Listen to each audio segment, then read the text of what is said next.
anything with OCD, we want to be less black and white and we want to be more in the gray area. So I think, like we were talking a minute ago, none of it is bad. So I don't want to make it sound like anything I think is bad about any of these spiritual practices. But when OCD latches on, it can start to be compulsive, and that's what we want to avoid.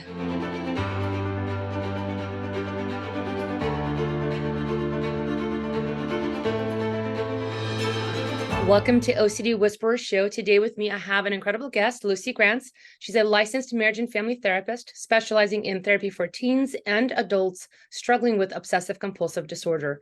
She has lived experience with recovering from the grip of OCD and is subsequently committed to helping others. Currently, Lucy uses inference-based cognitive behavioral therapy to treat OCD, but has also trained in using exposure and response prevention. She maintains a private practice in Southwest Minneapolis, Minnesota, called Pivot Psychotherapy, and is available for telehealth and in-person appointments. Welcome to the show, Lucy. Thank you, Christina. It's fun to be here. Absolutely. So for anybody who's joining and listening right now, just a little background, because I think the context is important. We actually met face-to-face at this year's annual OCD conference. And as during one of our breaks, we're walking and talking, we got on this topic about spirituality, not just religion, Judaism, or people who are Muslim or Christian or anything like that, but really more about spirituality, the more broader things, anything from chakra systems, meridians, energy work, tarot cards, divination, psychics, etc. And I wanted to bring Lucy on and talk about this topic because I think there's something there for a lot of people that has not really been discussed out in the open. And I appreciate you coming on the show to talk about this, about what it's like if you have OCD and you are in those worlds and that intersection between the kind of psychic energy, all of that kind of stuff. And how can some of it maybe be compulsions, right? How can the stuff turn into something that's actually not helpful, but we might not realize it? So I know that's a big general kind of question to put out there for you. But again, for folks listening, this is a conversation that kind of got spurred and gave me this idea of, hey, let's have an episode about this. So Lucy, what's your take on that whole realm of spiritual practices and work and OCD and their relationship? I love this topic. And it's so funny because after we had our walk and talk, I always knew this was a big part of my OCD path, but I didn't realize how big it was until we started talking about it. And then I was like, oh my gosh, this is all over the place, or was. Like anything with OCD, we want to be less black and white and we want to be more in the gray area. So I think, like we were talking a minute ago, none of it is bad. So I don't want to make it sound like anything I think is bad about any of these spiritual practices. But when OCD latches on, it can start to be compulsive, and that's what we want to avoid. But that's what happened to me for a long time, trying to solve my own OCD before I knew I had OCD.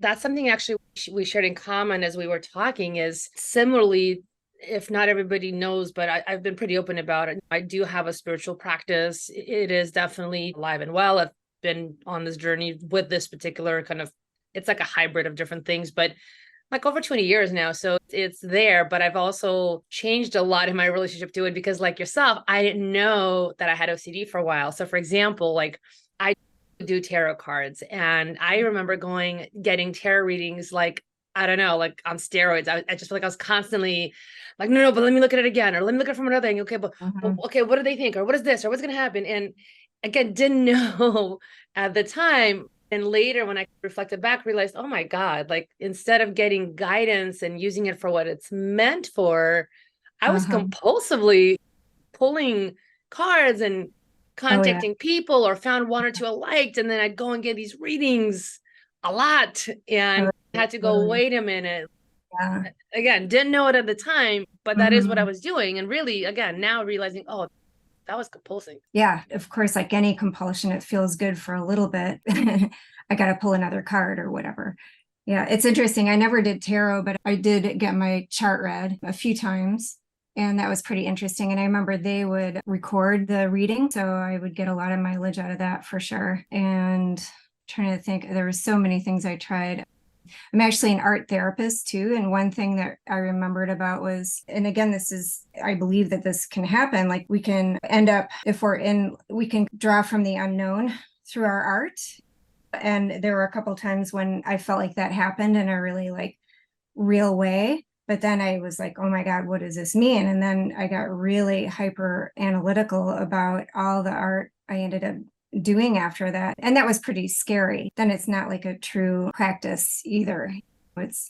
You're just compulsing at that point. If we can transition into this kind of broader topic, and I just want to hear your thoughts. I did mention, and I've definitely seen people comment about things like, and I certainly watched The Secret, right? Law of attraction. Mm-hmm. I think that's an interesting area because, again, speaking for me, with somebody like I have been developing and I actively was working with different practitioners to get better at, I'm also a trained massage therapist. So I was going through school where, for example, I worked with different teachers where we were doing work on energy and Reiki, and as well as, of course, the physical manipulation, deep tissue and shiatsu and so on. Part of the training was meditation practices. Part of it was imagery work. Part of it was learning how to get deeper and more in touch with intuition, with manifestation, manifesting, and then how do you do things like that? So when those things came out, The Secret and Law of Attraction, again, not knowing that I had OCD, right? Like my experience was I took those things, and I think those concepts in and of themselves are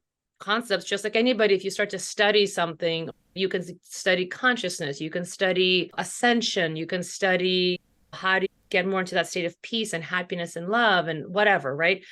But anything out there, I think part of it is when you start to really grasp what OCD, the disorder is and how it works, then you start to understand that it doesn't even matter what the topic is. The OCD will skew it and completely take it sideways into some other place than what it's designed to be. And so at the time, like learning all that stuff, there were times when I was a very good doing body work and I went to healers and learned also from other traditions and folks, and things were happening. But then with The Secret and Law of Attraction, I took those concepts and my brain, it just like a bulldog, just locked jaw on this thing. Oh, okay, I have to write something in this way and I have to think it in this way and I have to do this thing. And then that's how I'm going to manifest. And then suddenly here I am forcing it. Yeah. It's like I couldn't let go of anything else and thinking that I'm creating something when the reality is I'm not creating anything. I'm in a state of anxiety and not realizing it, right? And really learning that difference of, wait a second, when I come out of that anxious OCD state and come back to myself at my baseline and I'm calm and grounded, those are two different worlds, right? Like you can really see how in one place you can suddenly open up and I can now understand the concepts and look at how to apply them versus in a state of OCD, right? The OCD is completely skewing this. So what's your take with that? It makes me think of even meditation, which I did off and on for years before I figured out I had OCD.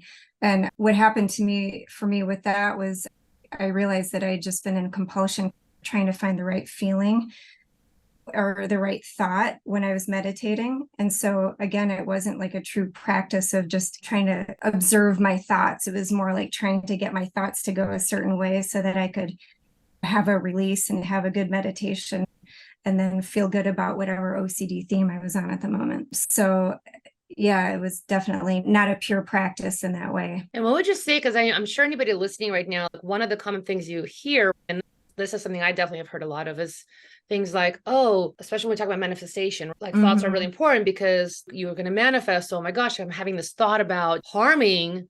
Oh my God, like I can then manifest that, right? So what would you say to that? Yeah, for a client or somebody suffering with anybody that's listening right now that maybe has had this, because I think we get stuck on this notion, oh my gosh, because people talk a lot about how thoughts can become things, how make sure you're having a good mindset, or you can manifest XYZ, like from The Secret, or from how our thinking impacts our body and all that holistic kind of approaches.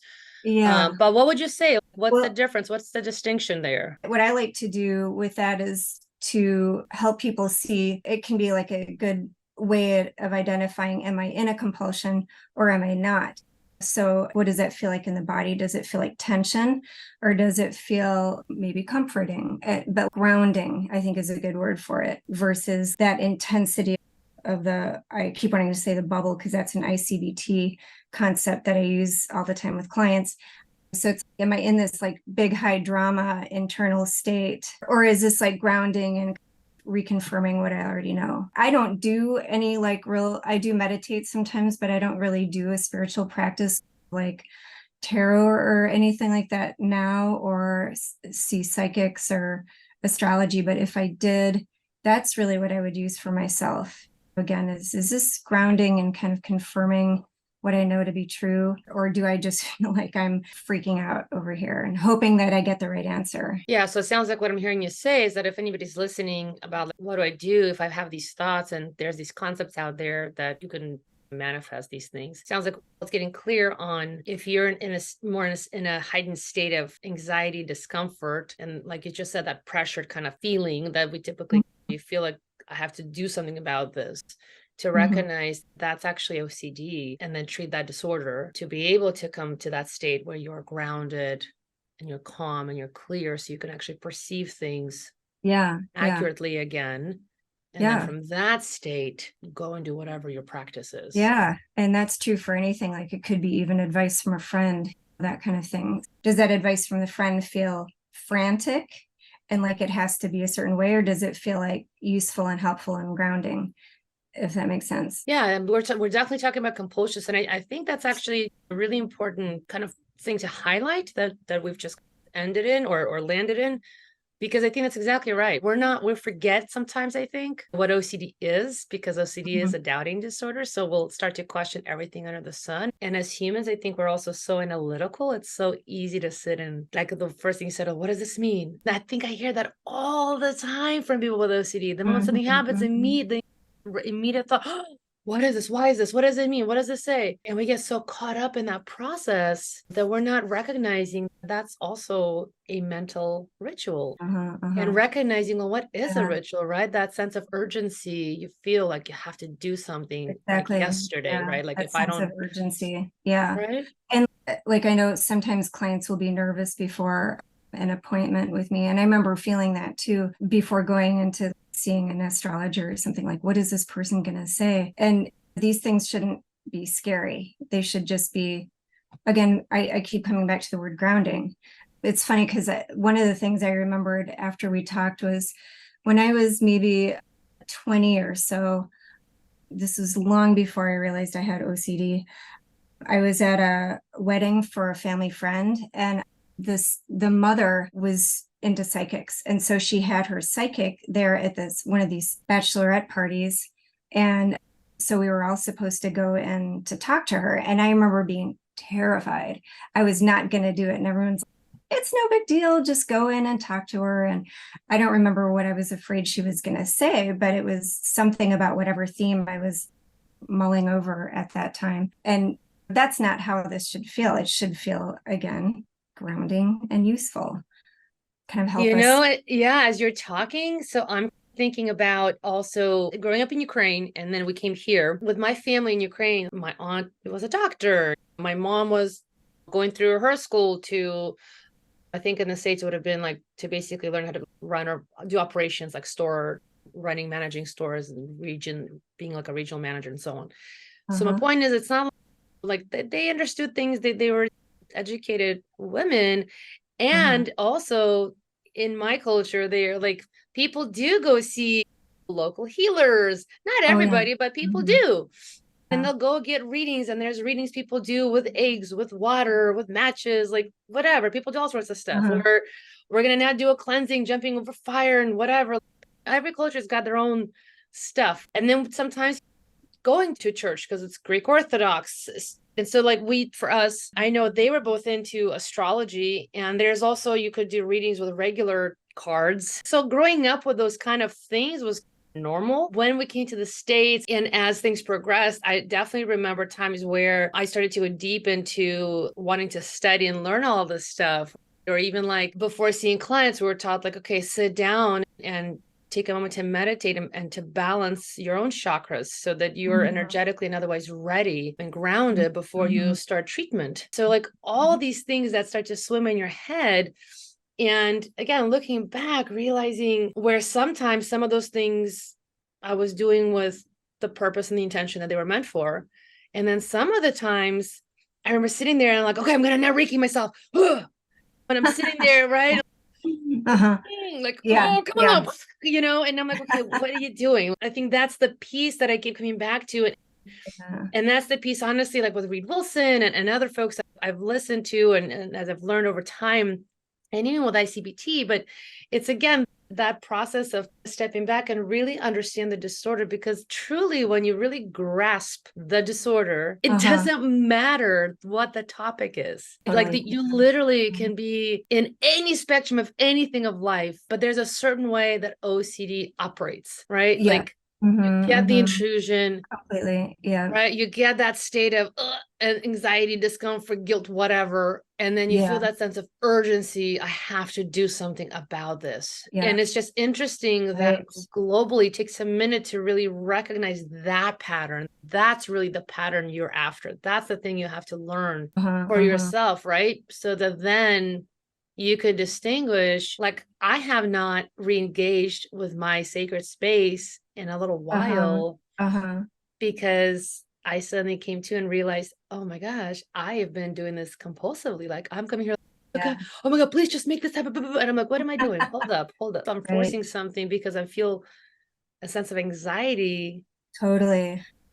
And like, I want to control and exert my will. And I think control is another piece of this, right? Because we get so scared. Yeah, absolutely. Yeah. I had that same experience too with law of attraction that you were describing. There's so many different ways we could look at this from an OCD perspective. But for one thing, we're really hard on ourselves with OCD, right? And I love the conversations about compassion that are coming out more and more now, because we are so hard on ourselves. And like with the law of attraction, that whole thing was like, I'm not manifesting what I want. What's wrong with how I'm thinking about it? Or like, I have this one bad thought and what's that going to mean for what I manifest? And then could get into comparison. And then a lot of this stuff we're talking about too is reassurance seeking and feeling like we don't have the answers for ourselves.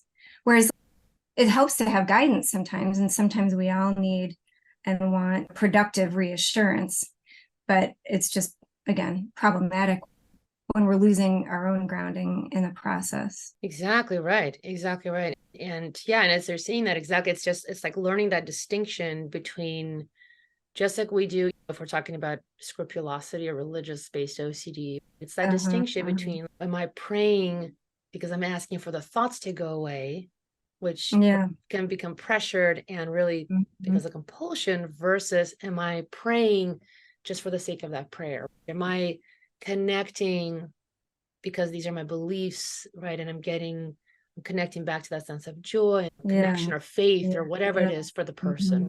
Same thing, I think, with spiritual practices. Am I doing this because I'm actually in a state of, like you said, grounded? I actually really like that, right? Like, am I actually, where am I, right? Am I calm? Am I centered, grounded, that I can really perceive and look at everything clearly? Moving from that place, I'm going to do things very differently than if I'm in that state of kind of arousal, if you will, and anxiety. Absolutely. Pressure. Yeah. And something you said made me think also about like how we don't want to get caught up in the dogma of any religion.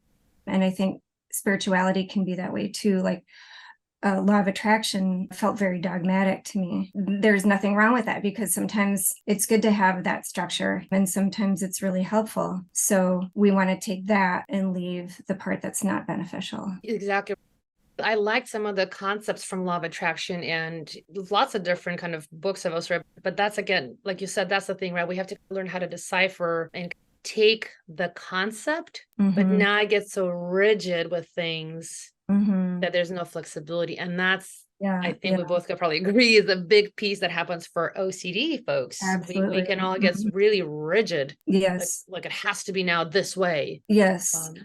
I had an experience with that where I was seeing, and she was like an energy worker is what she called herself, but she did also like talk and energy work and all this kind of thing. And sometimes it was really helpful, but I grew to be really dependent on her. And I remember at some point I started to feel like this is not helpful anymore. And I'm spending far too much time talking to her.